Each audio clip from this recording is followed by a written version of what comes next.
Hi friends, ఈ వీడియోలో మీకు టెర్రస్ ఫార్మింగ్లో భాగంగా చిక్కుడుకాయ మొక్కను ఎలా పెంచాలో చూపిస్తాను. మనం రోజు వాడే ప్రతి కూరగాయలోనూ మనకు తెలియని చాలా హెల్త్ బెనిఫిట్స్ ఉన్నాయి.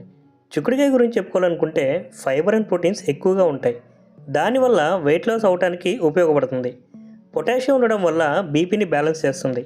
అంతేకాకుండా vitamin A, C, K, folate and iron ఉండడం వల్ల ఇమ్యూనిటీని బూస్ట్ చేస్తుంది. ఫైబర్ లభించే వెజిటేబుల్ కాబట్టి డయాబెటీస్ ఉన్న వాళ్ళు రెగ్యులర్గా తీసుకోవడం వల్ల బ్లడ్ షుగర్ కంట్రోల్లో ఉంటుంది.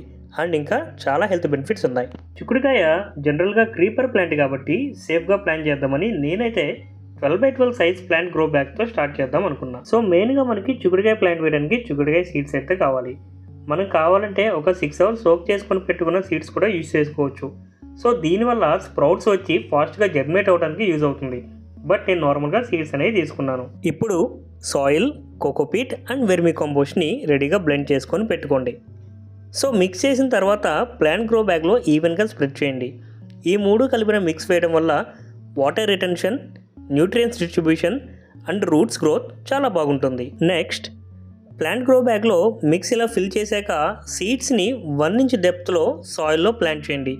ఇలా సీడ్స్ పెట్టే ముందు జెంటిల్ వాటరింగ్ చేసి సాయిల్ని మాయిస్ట్గా పెట్టండి. నేను 12x12 సైజ్ ఉన్న ప్లాంట్ గ్రో బ్యాగ్ తీసుకున్నా కాబట్టి జస్ట్ 2 seeds మాత్రమే వేశాను. బికాస్ ఎక్కువ సీడ్స్ వేస్తే ఒక గ్రో బ్యాగ్లో ఓవర్ క్రౌడింగ్ అయితే న్యూట్రియంట్స్, సన్లైట్, ఎయిర్ ఫ్లో తక్కువ పడి ప్లాంట్స్ ప్రాపర్గా డెవలప్ అవ్వవు. చిక్కుడుకాయ ప్లాంట్కి జనరల్గా 5 నుంచి 6 గంటలు డైరెక్ట్ సన్లైట్ అనేది important. And everyday morning or evening consistent watering అనేది చేయండి. లైట్గా చేస్తే చాలు, ఓవర్ వాటరింగ్ మాత్రం చేయకండి. చిక్కుడుకాయ క్రీపర్ ప్లాంట్ కాబట్టి లైట్గా మొలకలు వచ్చిన తర్వాత ప్లాంట్ పెరిగేటప్పుడు సపోర్ట్గా ఏమైనా స్టిక్స్ అనేది పెట్టండి. అండ్ ఇది చాలా చాలా ఇంపార్టెంట్. ఇంకా ఆల్మోస్ట్ 60 నుంచి 70 రోజుల్లో ఫ్రెష్ చిక్కుడుకాయలు ఈల్డ్ అవుతాయి.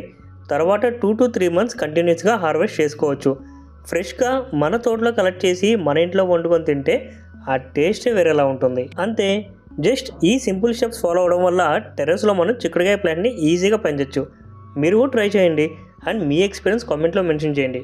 మరిన్ని అప్డేట్స్ కోసం తప్పకుండా ఛానల్ని ఫాలో అయిపోండి.